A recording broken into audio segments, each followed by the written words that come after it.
back to another video. So today I'm going to be doing a tutorial on California harvester ants, or Pogonomyrmex Californicus. I know I've already done a bunch of tutorials on these, but that was a long time ago. I was still a big noob on ant keeping, and I was actually watching some of my old videos a few minutes ago, and I realized some of the information doesn't really, apply, I guess. Most of it is accurate, but I noticed I did say a few things that don't always apply to the ants that you have. So let's get started on this first video. Well, this first video of the upcoming series of tutorials I'm going to do. So, California harvester ants. I have some on the screen right now. You can see a worker right here. This is a colony of about 50. And I've raised 2 of these colonies. And I've only had 2. One of them, just by natural causes, the queen passed away. And I wanted to give it another shot. I did. And that was a very good choice of me, because this is by far my favorite colony out of all of my colonies that I have.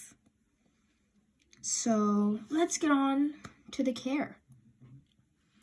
So let's start with the diet first. These guys always like to eat seeds. They eat a lot of different seeds too. I've noticed that the California harvester ants' favorites are poppy seeds and amaranth seeds. I think I pronounced that amaranth or amaranth.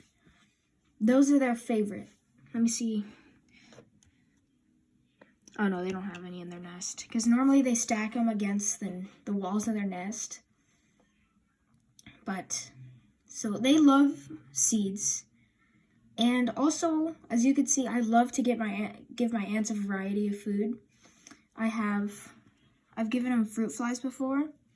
I've given them a dubia roach and crickets, which is normally what I give them, because that's the insect I buy the most for feeding my ants.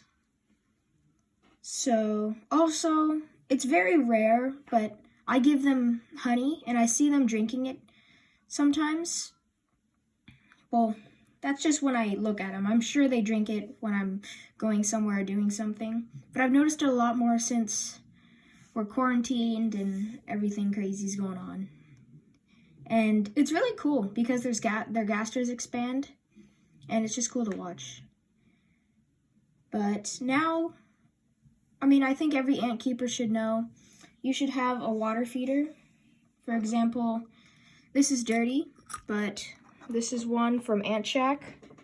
This is an Ant Shack water feeder.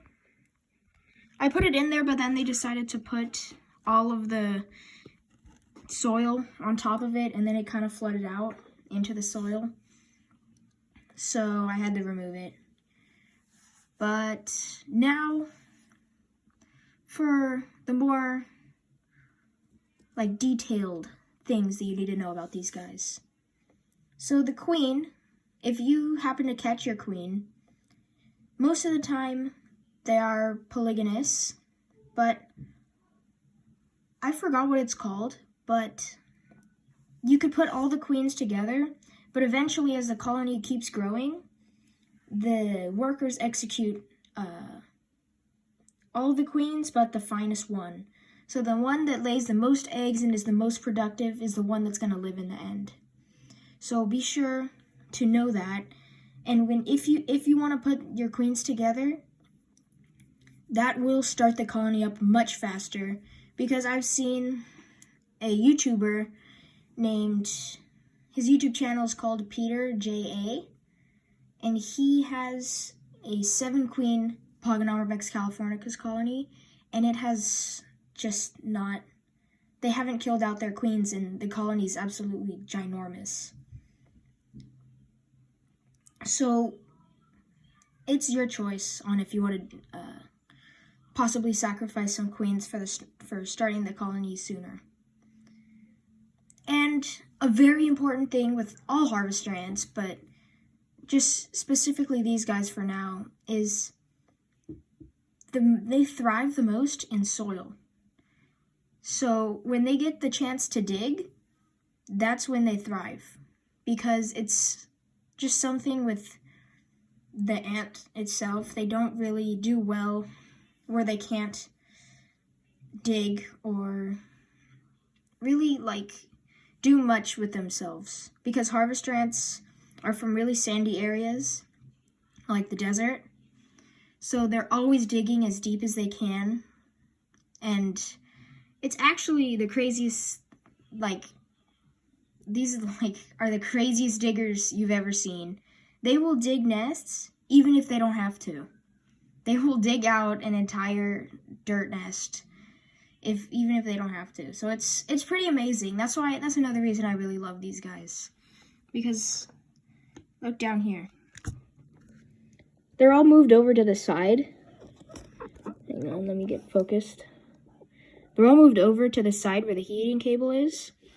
But they've dug out all of this dirt, and they aren't really using it right now. So they will just keep digging, and it's really cool. So I think another thing is you need to keep their nests really naturalistic. I find this really important because these guys are very sensitive to something different, I guess. Like these guys, I've seen it and I've heard it. These guys will die in acrylic containers. And it's very important that you do not put them in there because they will not do well. Acrylic, 3D printed, they just don't do well. Just for some reason. And when these guys grow out of their ant shack earth cube, I'm going to put them in a terrarium. Like my Formica colony over here. I'm going to put them in a full-on terrarium. And I'm going to add succulents or plants just like this that do well without being watered for a while. So no acrylic, no, I think I'm just going to say no human processed or made material, because plastic, acrylic, it's all in the same category.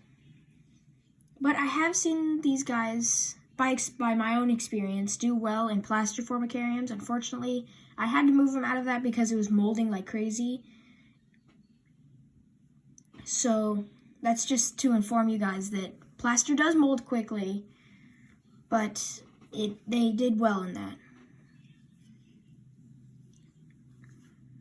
And wait, I want to show you. These guys dug out this store container. Then this is the size of my hand, and this is the container, just so you get a good just so you have a good idea of how big this is. It's not that big, but they dug this out in one day. All of this. Like you could see. Maybe you could see some movement. They aren't even occupying this space. But if you have any more questions, be sure to leave it in the comments. Also, I'm doing a partnership with Ant Shack, so please go check them out. I have a link in the description. Thanks for watching. I hope you enjoyed, learned something. Please subscribe, hit the bell button. I'll see you guys next time. Luxter's Ants, out.